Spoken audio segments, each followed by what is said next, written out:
Telangana public service commission రిలేటెడ్గా ఇప్పుడు group 1కి రీఎవాల్యుయేషన్ కావాలి అని మనం అడుగుతున్నాం. ఇక్కడ సూటిగా ఒక విషయం చెప్పగలుగుతున్నాం, జాగ్రత్తగా వినండి. ఎవరైతే కోర్టుకి వెళతారో, ఎవరైతే రిట్ పిటిషన్ ద్వారా కోర్టుకి వెళ్ళి మాకు రీఎవాల్యుయేషన్ అని అడుగుతారో వాళ్ళకి మాత్రమే రీఎవాల్యుయేషన్కి ఆదేశించే అవకాశాలు కోర్టులో ఉంటాయి. ఎందుకంటే దీనికి బెస్ట్ ఉదాహరణ ఏంటంటే, రీసెంట్ స్పోర్ట్స్ కోటా మీద 5గురు వెళ్తే 5గురికి మాత్రమే కోర్టు అవకాశం ఇచ్చింది స్పోర్ట్స్ కోటాని పరిశీలించమని. మిగిలిన వాళ్ళకి ఇవ్వలేదు. మిగిలిన వాళ్ళకి స్పోర్ట్స్ కోటా ఉన్నప్పటికీ స్పోర్ట్స్ కోటా ఉన్నప్పటికీ అది ఇవ్వలేదు.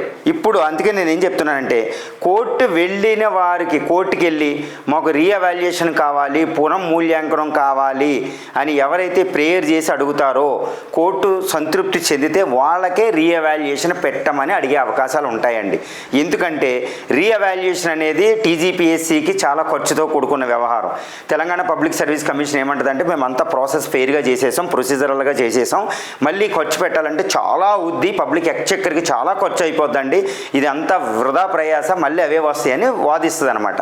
కానీ మనం ఏమంటాం, ఇది లేదు, రీకౌంటింగ్ ఇది సైంటిఫిక్గా లేదు, ఇది లేదు, అది లేదు, మన స్టాండ్ మనకుంది కదా, అది మనం చెప్తాం. విద్యార్థులు విక్టిమ్స్ అందరూ చెప్తారనమాట. చెప్పినప్పుడు అది అయితే రీఎవాల్యుయేషన్ ఎవరు అడిగారో వాళ్ళకే చేయండి, అడగిన వాళ్ళకి ఏంటి, అడగిన వాళ్ళు మనం ఎందుకు చేస్తాం? అమ్మ అయినా అడిగిన వాళ్ళకి అన్నం పెడద్దు, అడిగితేనే అన్నం పెడద్దు అంటారు, అడిగిన వాళ్ళకే ఇస్తారు. అదే అనమాట. ఇది గుర్తుపెట్టుకుని మీరు కోర్టుకి రీఎవాల్యుయేషన్ మీద ఇక్కడ మాసివ్గా వెళ్ళబోతున్నారు. మీరందరూ మీ డాక్యుమెంట్లు సబ్మిట్ చేసి ఎంప్లాయీస్ ఉంటే విరివిగా డబ్బులు ఇవ్వండి, మీకు తెలుసు ఖర్చుతో కూడింది. అన్ఎంప్లాయీస్ ఉంటే అది తర్వాత వ్యవహారం. ఎంప్లాయీస్ మాత్రం దీనికి విరివిగా డబ్బులు ఇవ్వండి.